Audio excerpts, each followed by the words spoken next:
Yes, welcome everyone. I'm so glad to see you all with us here today. As Carol said, my name is Kaitlyn Tisdale, and I'm the Director of Interpretation at Locust Grove. Whenever we have our field trip students here in the spring and the fall, I so enjoy having a little bit of extra time in the mornings with them to talk to them about what my job title actually means, to get their 3rd through 5th grade wheels turning. This is how I explain my job to them. I get to tell stories. For you all, I'll be a little bit more specific.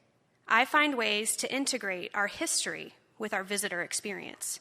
And one of the best ways we do this is by telling stories. Storytelling is as universal and ancient as humankind. Before there was written language, there was storytelling. Historical narratives, or put simply, history written in a narrative form, are more complex than the fictional tales and fables that have emerged spontaneously throughout history. Historical narratives embed within them a historical consciousness. This pushes beyond the accumulation of historical knowledge and memory. This forces us to reconcile the mental reconstruction and appropriation of historical fact and experiences at home, in our community, in school, in pop culture. This shapes the mind of an individual. As a historian, it's important to challenge our past historical narratives, not only to verify our facts, but to check our biases, to find what has been missing and fill in those gaps. So today, I'm going to be exploring the 2nd generation of the Croghan family through stories. Some of these you may have heard before, others may be brand new to you. I'm encouraging everyone to take a moment at the end of today's lecture, or if you've already done it, great. But I have little slips of paper over near the coffee creamer station. I'd love it if you wrote down any names that you hear today that you'd like to learn more about. Maybe you'll even see them featured next year as part of a lecture. So for our first story of the 2nd generation, and this may surprise you, I want to cover the 1st generation. So if you were here for Gwen's lecture last month, you'll recall that she discussed William Croghan quite extensively. However, to adequately discuss the 2nd generation of Locust Grove, I feel like I must give a brief intro to the Major's life before we move forward to his children. I'm a firm believer that you can't know where you're going unless you know where you've been, especially in history. So William Croghan was born in 1752, the son of Anne Heron of Yorkshire, and Nicholas Croghan, a Dublin merchant. And as I discovered in my latest research trip to the Library of Congress, he was a British Army or Navy chaplain.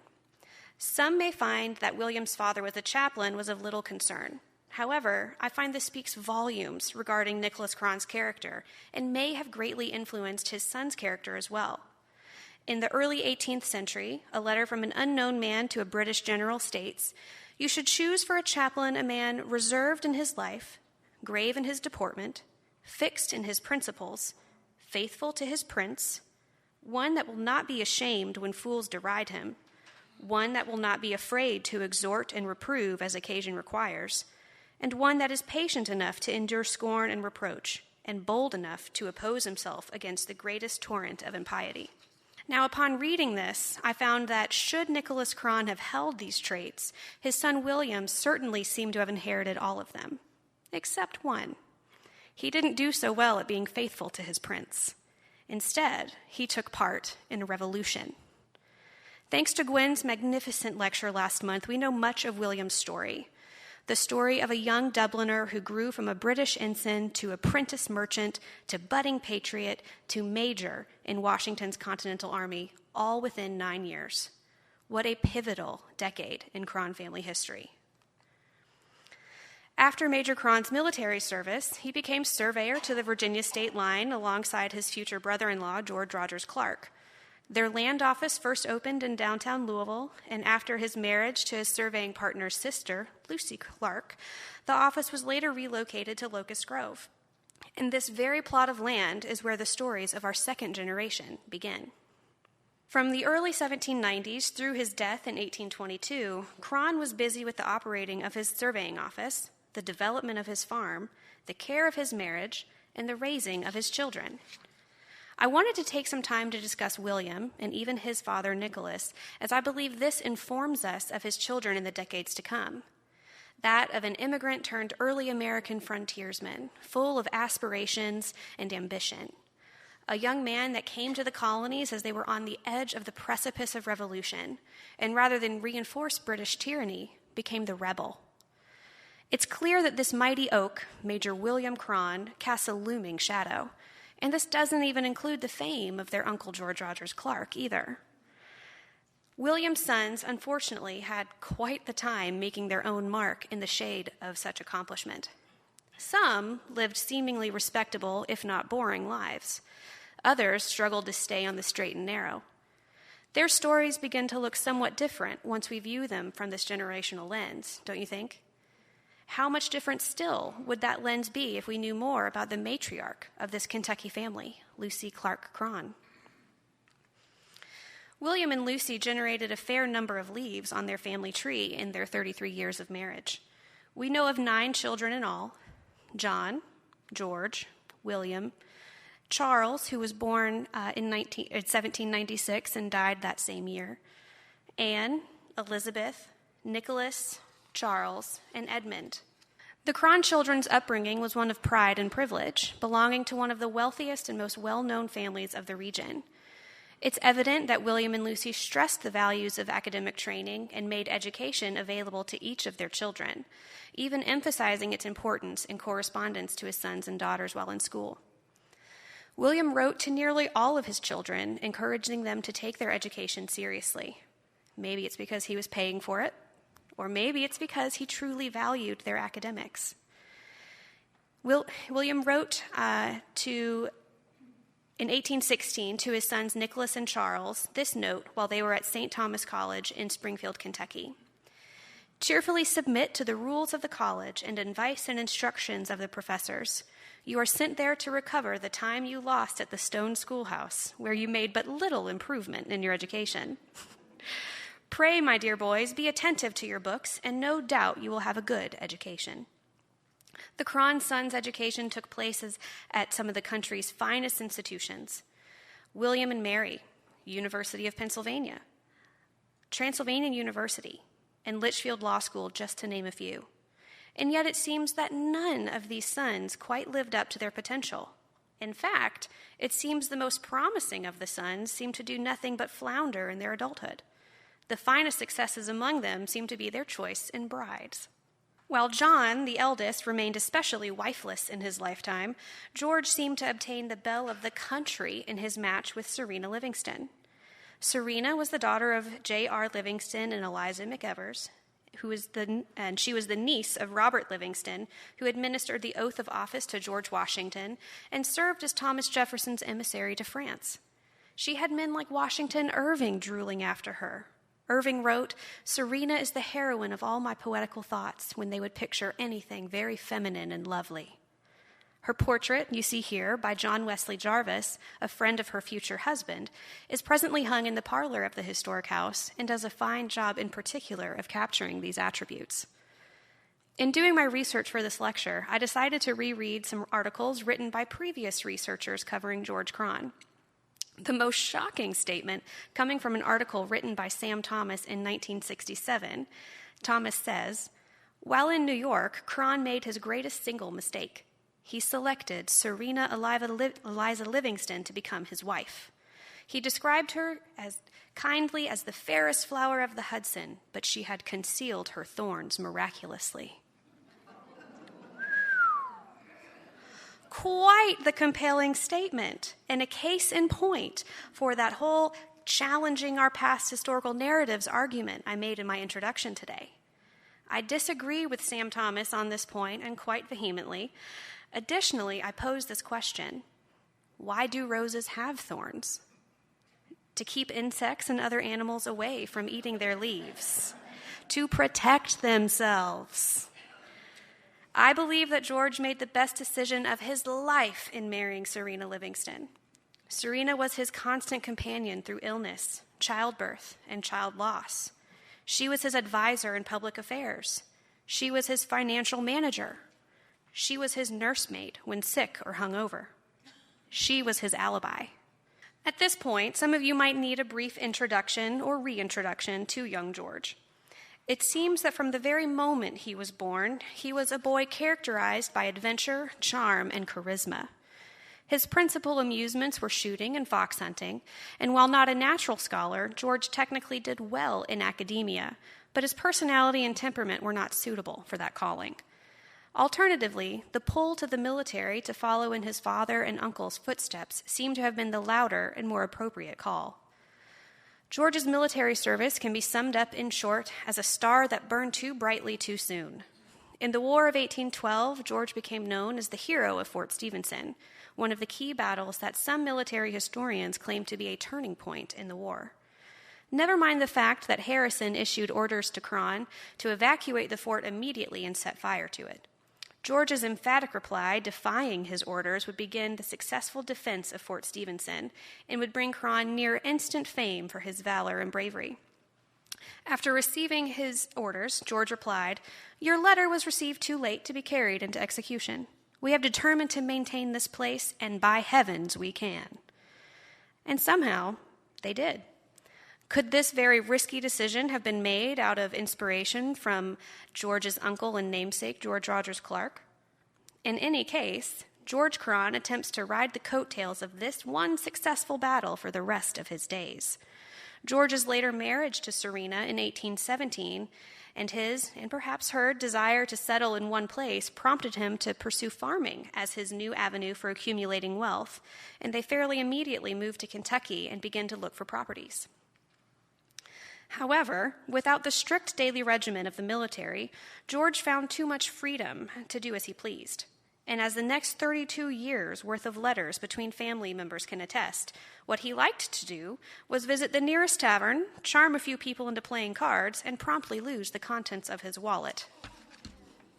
There's so much more here. A failed sugar plantation, embezzlement of federal funds, a whole other lecture. Here you see just one of a multitude of letters written to George's brother-in-law, General Jesup, in most likely the late 1820s or 30s, in which Serena is begging immediate assistance in picking George up from a tavern he was dumped in after he drank too much and was most likely swindled at the card table. It reads, "Dear Sir, I'm convinced that Colonel Croghan has been induced to remain out all night by Mr. Bird. A hackman came here this morning to tell me that he was sent by Colonel Croghan to say that I must send the carriage to the capital at 2:00 for him. Nathan, one of their enslaved men, discovered him in a miserable little shop or tavern in the avenue. The people of the house said that he was brought there by two gentlemen at 12:00 last night. He had not paid for his breakfast and night lodging, for he had not a cent, although he had been seen early in the evening with gold and banknotes. I have myself no doubt that this Mr. Bird, who urged him not to return home last evening, even after Nathan had persuaded him to get into the carriage, has induced him to accompany him to some gambling house, where he's taken advantage of his situation and plundered him. I only fear that he may have induced him to sign some note to a large amount. Can you ascertain of Major Cross if he drew yesterday the quarters due for the next month? His pay was drawn and given to me the day before yesterday. He is now in a terrible situation and cannot speak. You will oblige me by requesting the paymaster not to pay him any money for the next month." Now, is this Serena's responsibility? Let's think about that. There are many more of these same letters, and compiled with other letters written by George entreating his siblings, or sometimes his mother, for funds, it seems that these stressors on Serena compiled over time. More fascinating still is the fact that George and Serena undergo a legal separation in 1845, quite unheard of at this time. Serena's wealthy family must have had quite the legal pull. The indenture outlining her separation is clear in its intent. George cannot access any funds belonging to Serena, or sell any property belonging to Serena, or get his hands on anything coming to Serena. Her brother just so happens to set her up with a $2,000 a month allowance for the care and upkeep of herself and her children after this indenture's completion. While George does seem to eventually dry out under the constant care and oversight of his elder brother John and his brother-in-law Thomas Jesup, he and Serena never live in the same household again.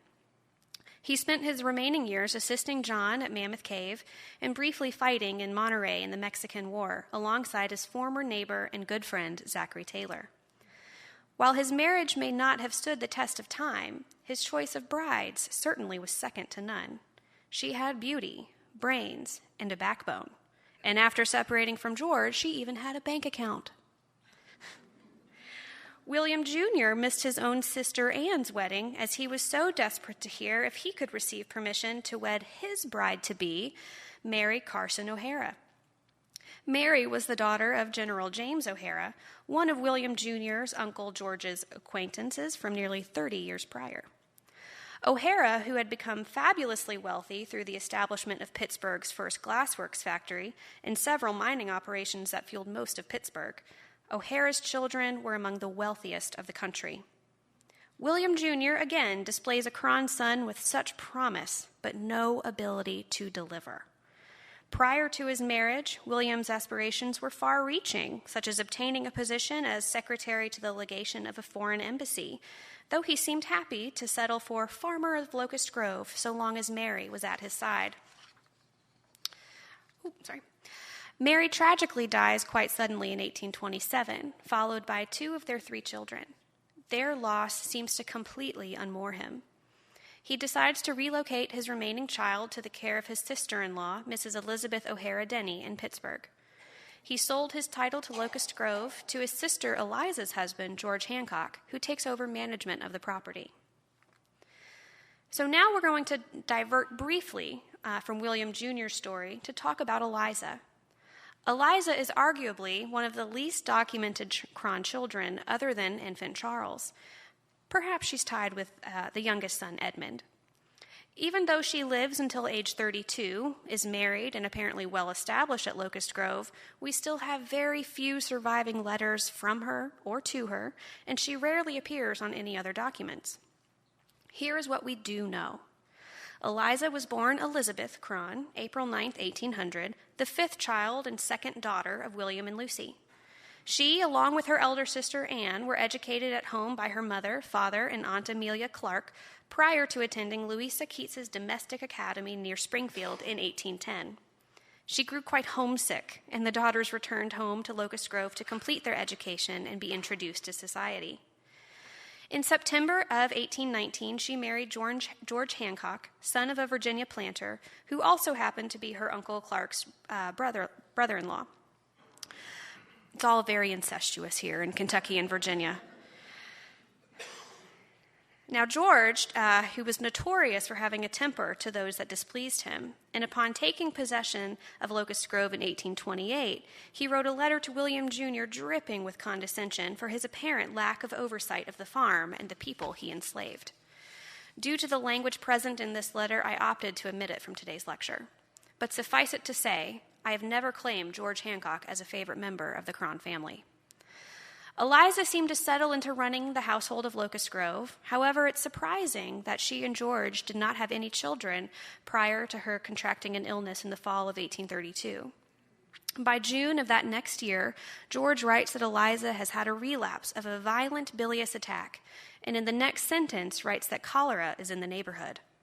He continues to say that the infallible remedy for cholera in any stage is cayenne pepper mixed with castor oil and a warm bath.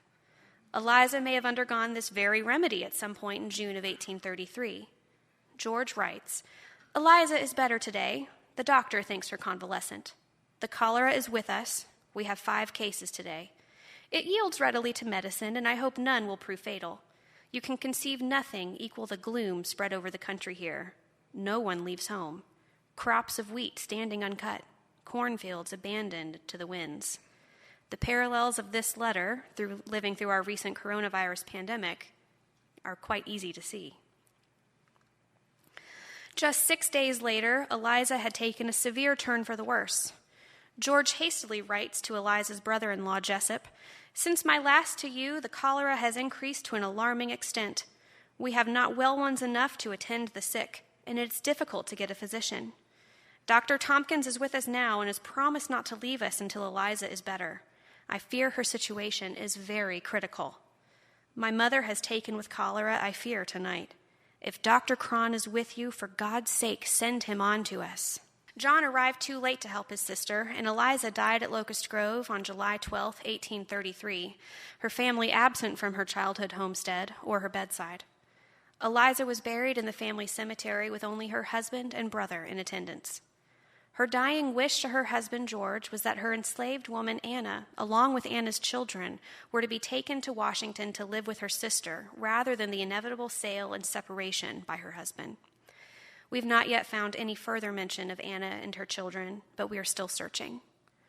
William Jr., upon hearing the news of his sister's death, immediately travels to Washington to be with his grieving mother, and may have been in attendance when Anna and her family arrived in Washington, most likely being transported by John.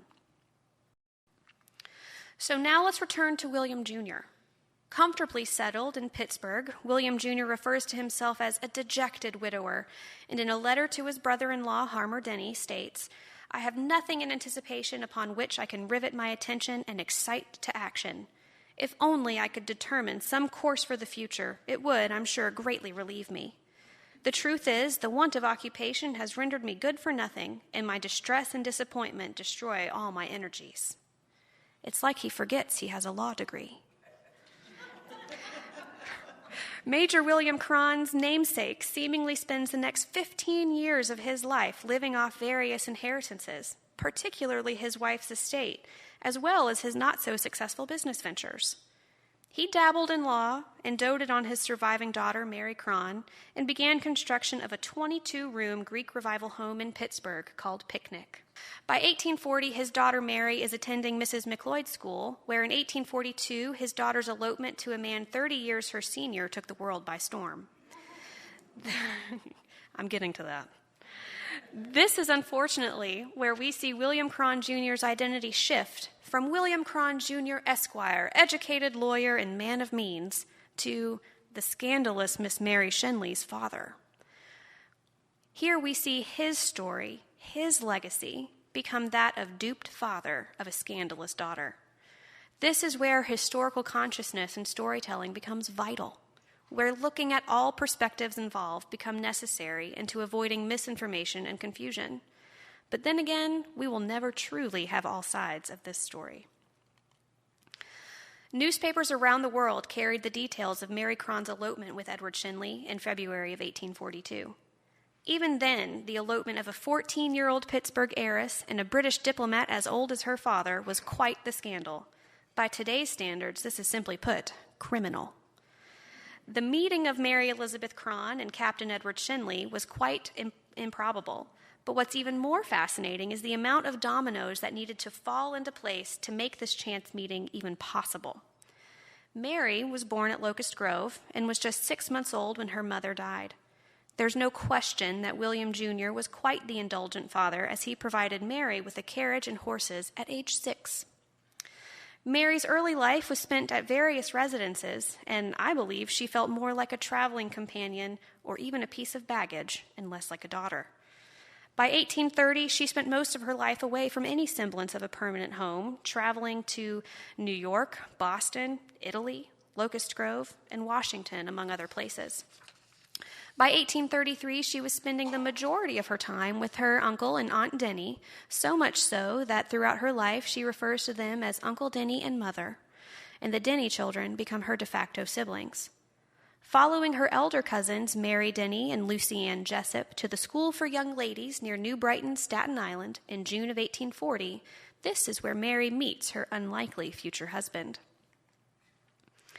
Edward Schenley was born in either 1798 or 9 in England, only about 4 years younger than his future father-in-law, William Jr. Yes, I heard a geez. Yes.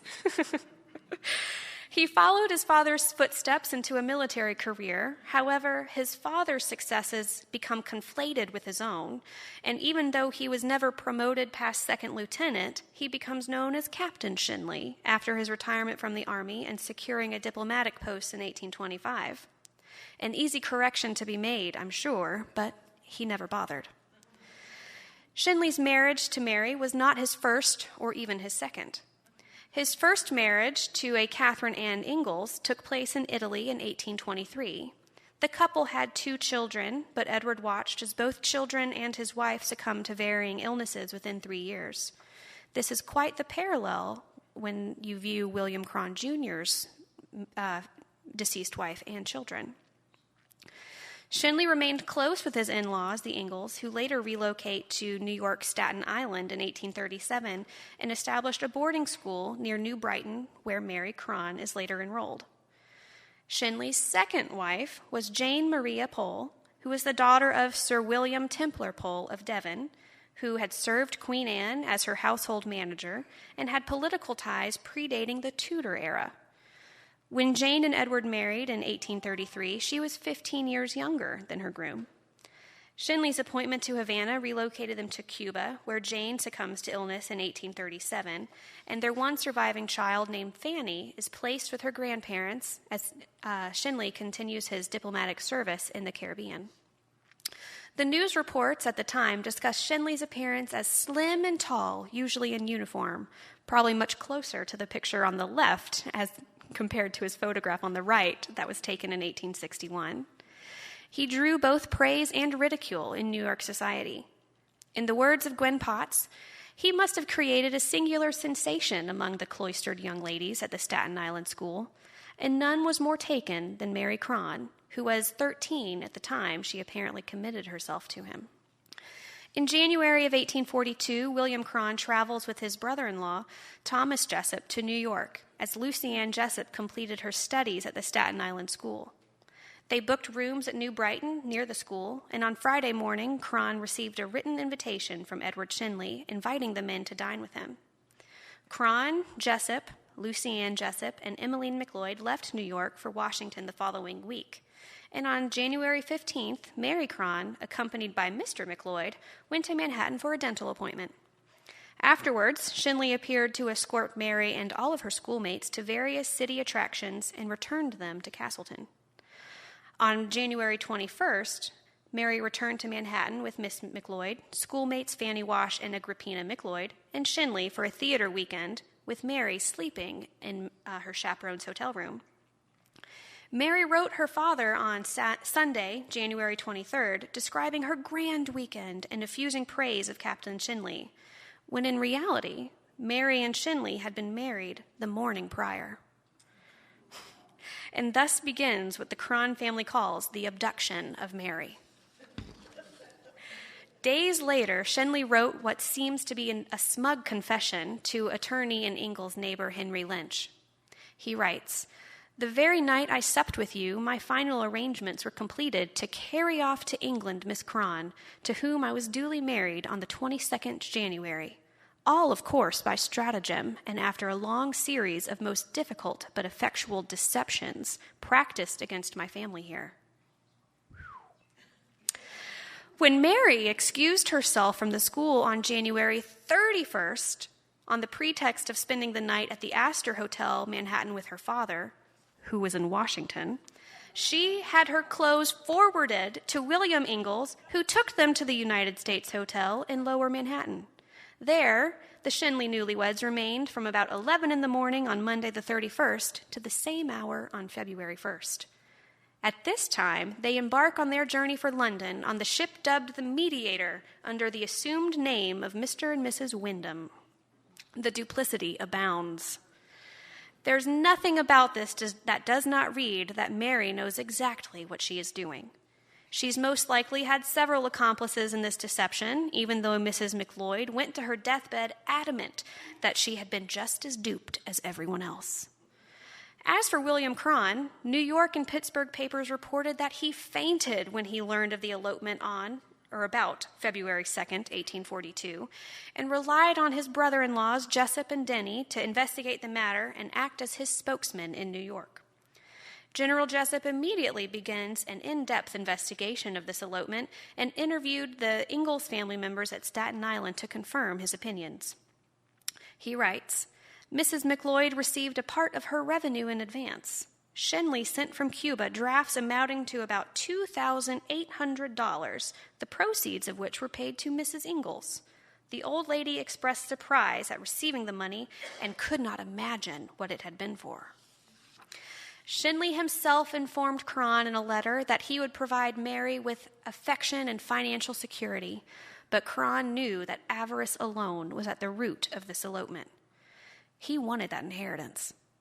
there are a multitude of letters slung back and forth between Schenley and Croghan and Jesup and a man named Addison and a man named Wetton and Ingalls and more. The magnitude of this scandal cannot be understated. William Jr. did succeed in having the Pennsylvania legislature prohibit the Schenleys from accessing Mary's inheritance for at least 10 years after their marriage. I truly believe William Jr. thought he could somehow get Mary back, or that the marriage would somehow dissolve prior to the 10 years' conclusion. Oh, by the way, this portrait was painted right after they got married. Yeah. Meanwhile, the newlywed couple fled to Shute House, Schenley's second wife's family's estate. He's very close with all of his, family members. So they come to Shute House, you see in that picture, where Schenley's second wife, her family lived. And that's where Schenley informs Croghan that his daughter resided under whose paternal care it is my intention to at once place my wife. So he was both husband and father to Mary. While Croghan carried on in Pittsburgh, Schenley's plans soon were changed by the Foreign Office. He was ordered to return to his post in Suriname immediately, and 15-year-old Mary accompanied him to South America in the summer of 1842. The marriage of Mary Croghan and Edward Schenley, by all accounts, as a complete third party 200 years later, it seems to be one of love and devotion, if not a bit of Stockholm Syndrome. They had 11 children and lived together until Edward Schenley's death in 1878. Mary Schenley, at the time of her death in 1903, held an estate worth roughly £870, or in today's value, $93 million. Yes. Now, between the scandal and the enormous wealth, it's fairly easy to see how William Jr.'s daughter's legacy far outlasts that of her poor father's. Now, let's not forget Anne, as she too does her fair share of marrying into prestige, although her beau was one of military notoriety of his own making, rather than generational fame or financial influence. Little did the Croghan family realize, or maybe they did, that Anne's wedding to Brigadier General Thomas Sidney Jesup, a new family patriarch, was entering the picture. General Thomas S. Jesup became the de facto head of the Croghan family, by my estimation, in approximately 1825. Thomas S. Jesup was born in 1788 in what was now West Virginia, and moved to the Kentucky frontier with his family in 1792. For those wondering, he was 9 years older than Anne, who was born in 1797. His father died when Jesup was only 8 years old and left the family in extreme poverty and debt. At this very early age, Jesup began working as a clerk in a store in Maysville, Kentucky, and worked until the day he died. He later secured a commission as a second lieutenant in the 7th Infantry and received steady military promotions in rank through the War of 1812 and beyond. Thomas Jesup continually impressed wherever he went. His bravery, his work ethic, and his meticulously organized mind seemed to stand out to whoever he met. Jesup was most likely first acquainted with George Croghan in their service of the War of 1812. 7 years later, we see the first personal letter from Jesup to "My dear Croghan." We currently don't know if this letter is to George or to John. He was acquainted with George first, but at this point, he was a frequent visitor at Locust Grove, and not only corresponded with George and John Croghan, but also George Hancock. Hancock becomes uniquely invested in Thomas Jesup as he writes back and forth with him nearly constantly between 1820 and 21 regarding Anne's courtship status, and with constant references to make up his mind on if he was going to marry Anne or not, as there are several letters referring to other men sniffing at her door. Jesup, it seems, was given bad information by a Louisville acquaintance that Anne was already engaged. George and Eliza Hancock immediately assure him this is false. In a letter, George Hancock to Jesup, George writes, "Your having heard that Miss Croghan was to be married to Mr. B is another instance of the disposition of mankind to circulate reports that have not the smallest grains of their origin. Previous to my leaving Louisville, I had a conversation with Miss C, and had she been engaged, she would not have subjected me to the unpleasant result of such a fact. Mr. B has been only once or twice at Locust Grove since the death of his wife, and I'm positive never intimated such a thing. At any rate, never to her or any of her family. I owe it to the character of Miss Croghan to contradict that she ever mentioned to anyone that she discarded you. Again, I declare, she never would have married Mr. B, although she at first thought him a gentleman. A little time served to alter her opinion of him. Finally, after much back and forth, Anne and Thomas Sidney Jesup married at Locust Grove in May of 1822. Jesup, age 34, Anne, age 25. Not long after their nuptials, the newlyweds travel to Washington City, where they begin to set up their first home quite close to the White House in what is now Lafayette Square Park.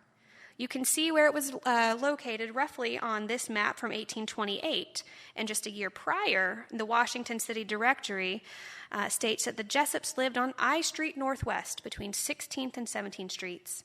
Anne relates in a letter that they lived close enough to the president's house to be able to see it from their home. This would be their home for the next 14 years. While in Washington, Anne becomes immediately acquainted with President Monroe and other people of high power and influence, and is integrated into Washington high society. 3 years after his marriage to Anne, it seems that every member of the Croghan household has a direct carrier pigeon to General Jesup at all times. Jesup, or as the family affectionately referred to him, General, was the giver of advice, the loaner of funds, fount of wisdom, and in some cases, the source of scorn or rebuke. I'm looking at you, George. Anne, on more than one occasion, had to beg her husband to forgive her brother George, though she was not afraid to dole out her own judgment in her letters to him. Jesup, again, another character who deserves his own biographical lecture, continually held the leashes of the floundering Croghan pups together. While John was decidedly a bachelor, his longtime love was that of Mammoth Cave. John had been aware of Mammoth Cave for most of his life, as it lay at the Green River, where his father had spent decades surveying for Revolutionary War veterans. John was born April 23rd, 1790, as Gwen pointed out last month, no less than 9 months and 9 days following his parents' nuptials. John possessed a uniquely scientific and sometimes snobbish mind. He attended the Kentucky Seminary as his first foray in formal schooling, unless you count that stone schoolhouse William Sr. Mentioned earlier. His education was second to none, with attendance at the College of William and Mary, and you'll see his notebook here, and the University of Pennsylvania Medical School. Here, he studied medicine under the tutelage of the famous Benjamin Rush. Additionally, while at University of Pennsylvania, he studied courses in botany and other natural sciences under Dr. Benjamin Smith Martin. In 1813, he becomes a bona fide medical doctor, having written his dissertation on diabetes. However, while he did well in his education, it seems that his desire to actually practice medicine was quite minimal. Rather, we see his fascination with botany, biology, and geology far surpass his desire to be responsible for the care of people. In 1817, John begins a correspondence with Dr. Jacob Bigelow, future author of tome American Medical Botany, which is discovered in the Harvard archives. These letters have my favorite, most uniquely John quote: "Too great an apathy, my dear sir, pervades the minds of the citizens of this country on scientific subjects. Neither science nor scientific men are correctly appreciated here, and this will be the case until the noxious clouds of ignorance are dispelled by the brilliant rays of literature." John's correspondence with Bigelow opens up a new avenue of discussion relating to John's tenure as owner of Locust Grove and future owner of Mammoth Cave. After the death of his father, John dutifully attempts to take over the patriarchal responsibilities of the family. It's at this point that I think John realizes that his feet may be a bit small for the large boots that his father, the major, left behind. However, even before John became the gentleman of Locust Grove, he was doing much more than many realize, and medical profession aside, kept himself quite busy as landowner and potential entrepreneur. After inheriting 800 acres, roughly the size of Central Park, of land along the Cumberland River from his father, John left Louisville in 1826 for his salt lick on the Cumberland and was marketing sales of his salt by October. In March of 1829, oil was discovered on this same property. Sadly, the 1830s become quite a turbulent decade for John. Feeling ever-present pressure mounting to adequately fill his father's boots, John attempts to declare himself on the matrimonial market with limited, if not minimal, results. His brother Charles writes, "Brother John throws out everyday hints on his determination to marry, but still declares that he will court nobody without previously being convinced she will not discard him." His aloof attitude towards the affair, as well as his significant fear of rejection, cements his bachelorhood. His youngest brother, Charles, fell ill with tuberculosis, and the good doctor grappled for solutions to help his closest friend and brother. After traveling with Charles to Europe in 1832, John's futile search for a cure ends abruptly when Charles died in France on October 21st, 1832. With Charles's death overseas, John was the sole family member present for his death, his wake, and his burial, quite the emotional burden to bear alone. John had Charles's tombstone inscribed, and I'll spare you my Latin, "Cruel death has taken away from me one of the most beloved of brothers." After a brief respite in Europe, John makes his voyage home to the United States in the early summer of 1833 and immediately finds that things were not well in his homeland of Kentucky. He discovers from a letter from his brother-in-law that cholera was beginning to attain epidemic proportions in his home county and had already reached some farms surrounding his childhood home. Unfortunately, Eliza succumbed to the dreaded cholera before John could arrive to attend to her or bid her farewell. Hancock begs John to assume his debt and take over Locust Grove and its operations. John spends the next 10 years seemingly devoted to three things: the care of his brother Charles's estate, taking over the care of Locust Grove and his aging mother Lucy along with it, and finding a cure for tuberculosis. The late 1830s become a turning point for John and subsequently Locust Grove. In 1839, John acquired 2,000 acres in central Kentucky that includes Mammoth Cave from attorney Franklin Gorin, with the intention of creating a hospital for tuberculosis patients. His hypothesis, as you may know, the constant temperature and humidity inside the cave, coupled with the natural salt deposits, would promote the healing of the invalid's sick and weakened lungs. While John's medical experiment was a disastrous failure on all counts, John's love of the cave persisted. Included in his $10,000 transaction, worth roughly $327,000 today, was enslaved cave guide and cartographer Stephen Bishop. Franklin Gorin spoke of Stephen in a letter written after Stephen's death. He states, "I placed a guide in the cave, the celebrated and great Stephen, and he aided in making the discoveries. He was the first person who ever crossed the bottomless pit. Stephen was a self-educated man. He had a fine genius, a great fund of wit and humor, and some knowledge of Latin and Greek, and much knowledge of geology. But his greatest talent was a perfect knowledge of man. He knew a gentleman or lady as if by instinct. He learned whatever he wished to learn without trouble or labor, and professors of geology worldwide spoke highly of his knowledge in that department of science." Bishop remained Cron's closest advisor regarding the cave, other than his brother-in-law Jesup and legal advisor J.R. Underwood. It is most likely because of Stephen's knowledge of the cave, his bravery in exploring the unknown, and his extreme showmanship in leading visitors on entertaining excursions in the dark and dank chambers underground, that Croghan was inspired to maintain Mammoth Cave as a tourist attraction. Stephen Bishop traversed unknown caverns and pits, discovered tunnels, sailed underground rivers with nothing more than ropes and a flickering lantern. He mentally mapped every sinkhole, crack, fissure, boulder, dome, and underground spring. The very map Stephen drew of Mammoth Cave was drawn right here at Locust Grove in 1842. With Stephen's fame and the constant discovery of new pathways throughout the deep, John Croghan doubled down. He increased operations by making the cave excursions more attractive to long-term visitors. He built a hotel, planned events and celebrations, added more guides, advertised. John has gone from doctor to entrepreneur overnight. The extreme amount of capital required to construct at the cave, as well as the care and upkeep of his homestead of Locust Grove, seemed to deplete his funds rapidly. At the time of his death, Croghan was in debt. However, the legacy of Mammoth Cave, as a sight to behold, lives on. The real question we must ask ourselves here, is this legacy owing to John Croghan or Stephen Bishop?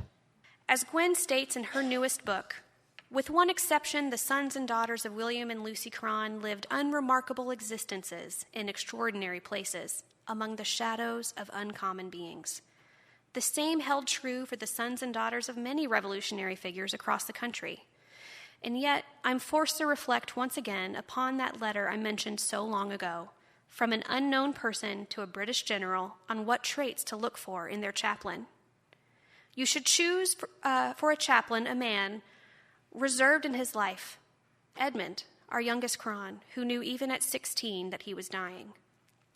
Grave in his deportment, William Jr., our more serious and often depressed Croghan, who seemed to rely on staying on the straight and narrow. Fixed in his principles, John, the eldest, who attempted to act as moral compass for his brother George on more than one occasion, who ensured the freedom of the individuals he enslaved, even if a little late. Fixed in his prince, Eliza, faithful to a husband known for his foulness of temper. One that will not be ashamed when fools deride him, George, who rebuked anyone who challenged his accomplishments on the battlefield. One that will not be afraid to exhort and reprove as occasion requires. Anne, our constant source of gossip and information, her letters full of sisterly advice and on occasion harsh but fair judgment. One that is patient enough to endure scorn and reproach. Charles, the most patient and steadfast of all the Croghan children. Now new generations learn their lessons from the ones before them. For the Croghan children, they lived in a time of war, religious fervor, national expansion, slavery. The obstacles they faced were different, but more philosophical, less tangible. For some, battles were fought on the battlefield. Others, the bottom of a glass, or caves, or cornfields. So now we continue to think about how we tell our stories, what we share to the masses, the words we use, the people we talk about, the context we must provide. However, we cannot mistake context for truth. At Locust Grove, we will strive to continually challenge ourselves to check our biases and understand our own role in our narrative. We'll continue to urge our visitors to unlearn their preconceived ideas of history and allow themselves to study, analyze, critically think, to draw their own conclusions. At Locust Grove, we understand that through our stories, we are formulating our community's historical consciousness. Through our stories, we strive to teach people how to think, rather than tell them how to think. We are so grateful that you find value in our stories and look forward to sharing more with you. Thank you.